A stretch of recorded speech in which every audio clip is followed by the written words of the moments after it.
Assalamualaikum warahmatullahi wabarakatuh.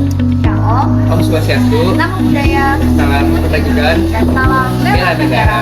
Halo semuanya, perkenalkan nama saya Imam Margubori dengan NIM 25 10 11 1008. dan saya Adara Busarani dengan NIM 25 10 11 10. Kami kelas B dengan program studi S1 Manajemen yang diampu oleh Ibu Bernadine. Jadi di video kali ini kami berdua ingin memaparkan materi tentang prinsip dalam konsep manajemen. Dan perusahaan yang kita ambil itu perusahaan JNE Dan perusahaan Cimory. Oke, jadi kita lihat video sama ya. Langsung aja diperhatikan ya guys ya. Sejarah UPN VJ atau UPN Veteran Jakarta. Pada tanggal 15 Desember tahun 1958, di Yogyakarta melalui pemufakatan beberapa pejuang kemerdekaan, mendirikan akademi yang dinamakan Akademi Pembangunan Nasional Veteran. Selanjutnya, akademi tersebut berkembang menjadi Perguruan Tinggi Pembangunan Nasional atau disingkat PTPN.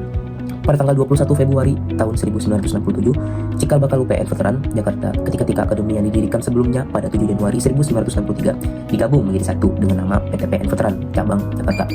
Pada tanggal 30 November 1977, PTPN Veteran Cabang Jakarta berubah nama menjadi Universitas Pembangunan Nasional UPN Veteran Cabang Jakarta. Pada tanggal 27 Februari tahun 1993, UPN Veteran Cabang Jakarta menjadi universitas yang mandiri penuh terlepas dari induknya Universitas Pembangunan Nasional Veteran Yogyakarta. Pada tanggal 29 November 1994 terjadi perubahan status dari perguruan tinggi kedinasan menjadi perguruan tinggi swasta dengan menyelenggarakan 5 fakultas di samping 3 akademinya yang memasuki passing out. Dan yang terakhir ini pada tanggal 6 Oktober tahun 2014, UPN Veteran Jakarta ditetapkan menjadi perguruan tinggi negeri.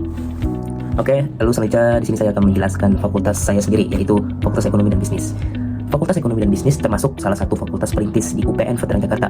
Fakultas ini turut berjuang mewarnai dunia pendidikan Indonesia dengan visi menjadi universitas beridentitas bela negara dan berdaya saing di tingkat nasional yang mencetak lulusan berkompeten, disiplin, dan berkontribusi untuk negara. Apa aja sih program studinya? Jadi, program studinya itu ada keuangan dan perbankan program diploma 3, akuntansi program diploma 3, akuntansi program sarjana, S1 Manajemen, S1 Ekonomi Pembangunan, S1 Ekonomi Syariah, S2 Magister Manajemen, dan S2 Akuntansi Magister. JNE atau Jalur Nugraha Eka Kurir adalah perusahaan logistik dan ekspedisi asal Indonesia yang menyediakan layanan pengiriman paket, dokumen, kargo, serta berbagai layanan pendukung seperti tracking real-time dan layanan pembayaran. JNE dikenal dengan jangkauan yang luas mulai dari dalam kota, antar provinsi, hingga ke luar negeri. Awal mulai dari JNE yaitu berdiri pada tahun 1990 sebagai bagian dari PT Tiki Jalur Nugraha Eka Kurir dengan fokus utama pada pengiriman internasional. Seiring meningkatnya kebutuhan masyarakat, JNE memperluas layanan ke pengiriman domestik dan kini menjadi salah satu perusahaan ekspedisi terbesar di Indonesia dengan jaringan ribuan agen dan kurir. Pengantar dan pengertian manajemen perusahaan JNE. JNE memandang manajemen sebagai proses terpadu untuk merencanakan, mengelola, mengkoordinasi, dan mengendalikan seluruh aktivitas operasional mulai dari manajemen gudang, logistik, distribusi, amanda kurir, hingga layanan pelanggan dengan memanfaatkan sistem teknologi, informasi, dan jaringan yang luas. Konsep dan definisi manajemen pada JNE. Konsep manajemen JNE mengikuti fungsi prinsip dasar manajemen, yaitu perencanaan, pengorganisasian, pengendalian, penggerakan, pengarahan, dan pelaporan untuk memastikan proses pengiriman berjalan cepat, tepat, dan aman. JNE meningkatkan inovasi, kecepatan layanan, akurasi tracking, dan kepuasan pelanggan, serta pemberdayaan mitra kurir sebagai bagian penting dari keberlanjutan bisnis. Fungsi prinsip dasar yang pertama yaitu 1. Planning atau perencanaan. JNE menyusun visi, memberikan layanan logistik terpercaya dan tepat waktu. Pada tahap ini, perusahaan merencanakan pengembangan layanan baru seperti JNE Yes, reguler, atau JNE Tracking. Yang kedua, perbaikan sistem tracking online. Yang ketiga, strategi untuk memperluas gudang dan titik layanan atau drop point di berbagai daerah. Yang kedua yaitu organizing atau pengorganisasian. JNE membagi struktur kerja ke dalam berbagai divisi seperti operasional dan kurir, warehouse dan sorting center, customer service, keuangan, teknologi informasi, dan sumber daya manusia. Setiap divisi memiliki tugas untuk memastikan proses logistik dari pick up sampai ke delivery berjalan efisien. Yang ketiga yaitu controlling atau pengendalian. JNE melakukan pengawasan rutin untuk memastikan kualitas layanan pengiriman tetap konsisten. Contohnya seperti memeriksa proses sortir paket agar tidak salah kirim, mengawasi kecepatan pengantaran kurir, mengevaluasi keterlambatan pengiriman, dan mencari solusi. Yang terakhir, memastikan standar keamanan paket sebelum dan diserahkan ke pelanggan. Yang keempat itu uploading atau penggerakan. JNE memberikan motivasi, instruksi, dan arahan kepada seluruh karyawan serta kurir. Contohnya seperti pelatihan kurir agar ramah, cepat, dan aman dalam mengantar paket, mendorong tim marketing membuat kampanye seperti promo ongkir.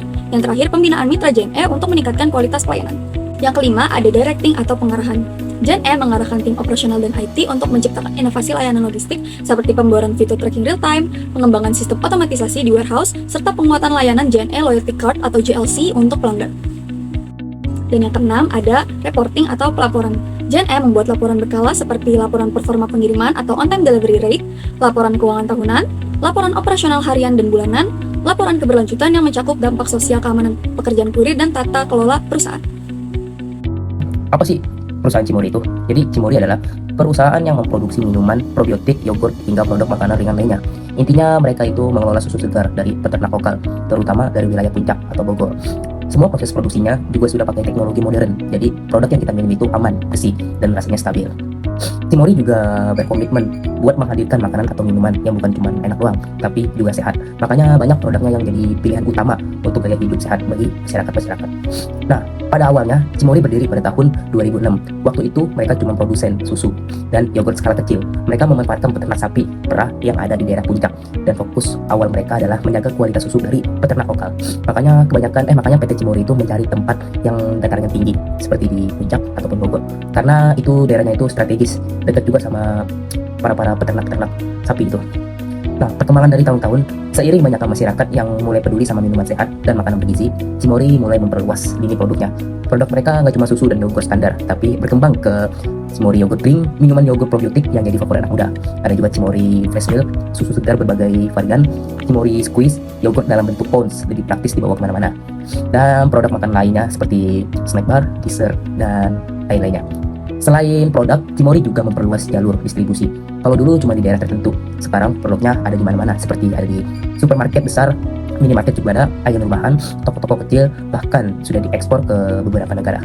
Ini tuh menunjukkan bahwa Cimory punya sistem distribusi dan pemasaran yang kuat, hingga bisa dikenal sama negara lain.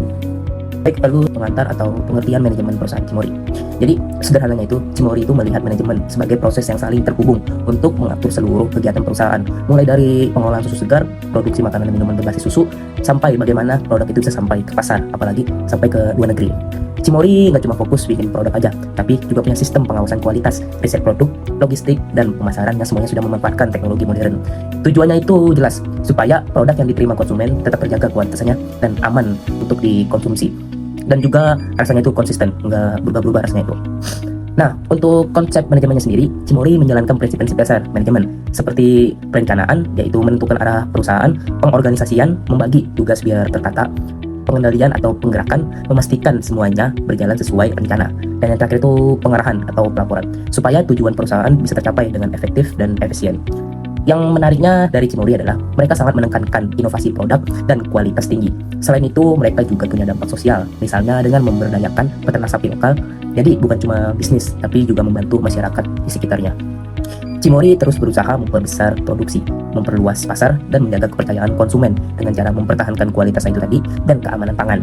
Di tahap planning ini, Cimory mulai menentukan visi mereka, yaitu menyediakan produk susu dan minuman sehat yang berkualitas. Tahap ini, Cimory biasanya melakukan beberapa hal penting. Yang pertama itu ada merancang produk baru, menyusun strategi promosi, dan memperluas pasar. Intinya, tahap planning ini adalah fondasi supaya apa yang mereka lakukan ke depan punya arah yang jelas dan terstruktur gitu. Selanjutnya, organizing. Di tahap ini, Cimory membagi pekerjaannya ke dalam divisi-divisi tertentu sesuai keahlian mereka. Mulai dari adanya produksi, quality control, distribusi, marketing, keuangan, sumber daya manusia, dan menentukan struktur kerja.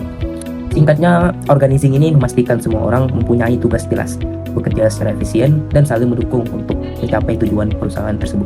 Di bagian controlling ini, Cimory fokus untuk memastikan semua pekerjaan berjalan sesuai standar. Jadi bukan cuma produksi jalan, tapi juga diawasi terus kualitasnya itu. Biasanya Cimory melakukan beberapa pengawasan seperti pertama itu mengawasi kualitas susu segar. Yang kedua itu mengecek produk jadi sebelum dikirim ke pasar, misalnya cek rasa, tekstur, kemasan, sampai tanggal kadaluarsanya. Yang terakhir itu evaluasi penjualan. Biasanya dilakukan tiap bulan. Dari evaluasi ini, Cimory bisa tahu produk apa yang laris, apa yang kurang diminati, dan strategi apa yang perlu diperbaiki atau ditambah. Kalau bagian actuating ini lebih ke bagaimana Cimory menggerakkan atau mendorong karyawan supaya bekerja secara maksimal. Contohnya itu memberikan inovasi dan arahan supaya karyawan tetap semangat, melatih tenaga kerja, terutama bekerja di area produksi, supaya tetap menjaga kebersihan dan standar higienis dari produk yang mereka buat. Nah, yang terakhir ini mendorong tim marketing untuk bisa campaign yang kreatif dan menarik, agar pemasarannya itu bagus gitu. Directing ini sebenarnya mirip dengan memberi kompas atau arah yang jelas bagi tim. Jadi Cimory memastikan setiap divisi itu paham apa yang harus dikerjakan dan apa yang harus dilakukan. Contohnya, memberi arahan pada tim R&D untuk menciptakan produk inovatif seperti yogurt siap saji atau Cimory Squishy. Selanjutnya, reporting atau pelaporan. Kalau reporting ini tahapan untuk mencatat dan melaporkan semua aktivitas perusahaan secara rapi dan teratur. Laporan ini penting untuk menjadi salah satu bahan evaluasi dari perusahaan Cimory ini. Biasanya laporan yang dibuat itu berisi ada laporan laba rugi, mau untung ataupun ruginya perusahaan, laporan posisi keuangan, laporan arus kas, dan laporan keberlanjutan atau ESG yang berisi kegiatan terkait lingkungan, sosial, dan tata kelola perusahaan. Nah, melalui laporan inilah Cimory bisa menilai kesehatan bisnisnya, melihat kekurangannya itu ada di mana, dan mengambil keputusan untuk masa depan. Baik, itu dia pemaparan dari kita berdua. Semoga ilmu yang kami berikan bermanfaat untuk kita semua. Terima kasih sudah nonton. menonton. Bye.